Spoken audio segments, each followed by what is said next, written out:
हुआ है? पेट्रोल ख़त्म हुआ है। मैं देता हूँ, पेट्रोल है मेरे पास।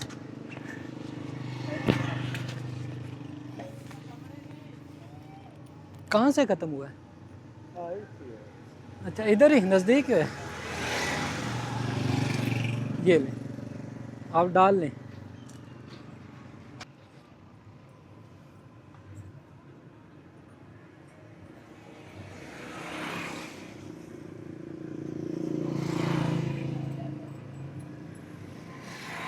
गर्मी भी आज काफ़ी है ना। हुन पहुँच जाएगा उत्थे तक। पैसे हैं तुहाडे को पेट्रोल डलाने वास्ते? पैसे भी कोई नहीं हैं। एक मिनट मैं देना फिर। जाना कित्थे तुसी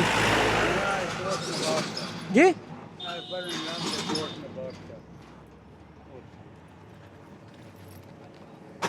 अच्छा, पैसे कोल कोई नहीं सी।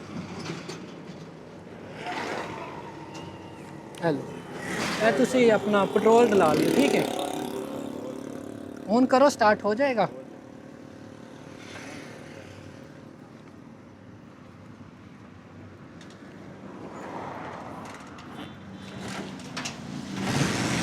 हो गया?